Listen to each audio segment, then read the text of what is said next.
আসসালামু আলাইকুম। আশা করি সবাই ভালো আছেন।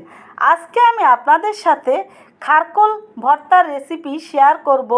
আর এটা কিন্তু খেতে গরম ভাত দিয়ে দারুণ লাগে, আর কোনো রকমের গলাও চুলকাবে না। আসুন তাহলে ভিডিওটা একটু দেখে নিই।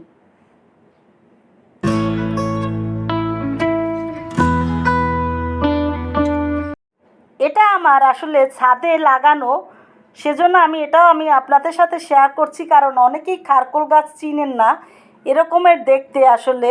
আর এখান থেকে আমি একেবারে ফ্রেশ 10-12টা পাতা নিব, ডাঁট নিব না। আসলে ডাঁট দিলে এই ভর্তায় তাহলে খেতে ভর্তাটা একটু টক টক লাগে, সেজন্য।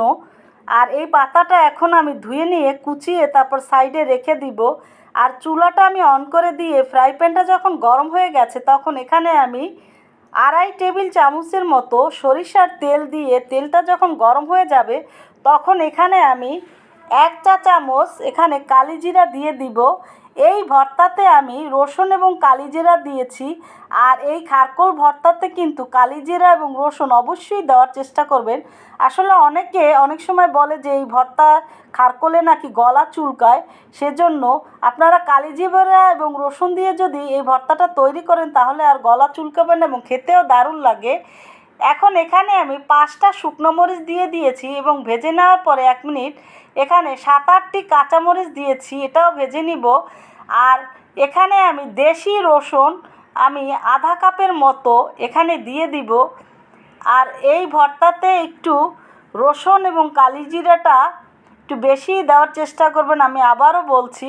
এখন রসুনটা একটু লাল লাল করে ভেজে নেওয়ার পরে, তাহলে কিন্তু এই লাল করে ভেজে নিলে রসুনটা একটা স্মেল এই ভর্তাতে আসে, সেটা খেতে দারুণ লাগে। এখন আগে থেকে কুচিয়ে রাখা এবং ধুয়ে নেওয়া খারকোল পাতা আমি এর ভিতরে দিয়ে দিব।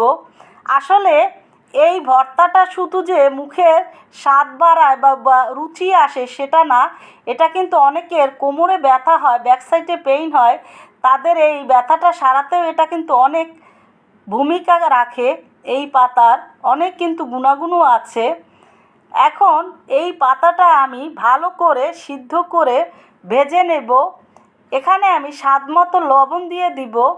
আর লবণটা আপনারা যারা বুঝেন না পরিমাণটা, তারা আমি বলবো যে পাতাটা যখন একটু কমে আসবে প্রথমেই দিবেন না, তখন দিবেন, তাহলে আর বেশি কম হবে না। এখন এটা ভালো করে আমি সিদ্ধ করে নিয়ে পাতাটা, তারপরে তেলটা যখন উপরে প্যানের আসবে তখন চুলাটা বন্ধ করে ঠান্ডা করে নিয়ে তারপরে শিলপাটায় মিহি করে বেটে নিব। আসলে ভর্তা কিন্তু মিক্সি বা ব্লেন্ডারে যেটাই করি না কেন, শিলপাটায় তৈরি করলে বেশি ভালো লাগে খেতে।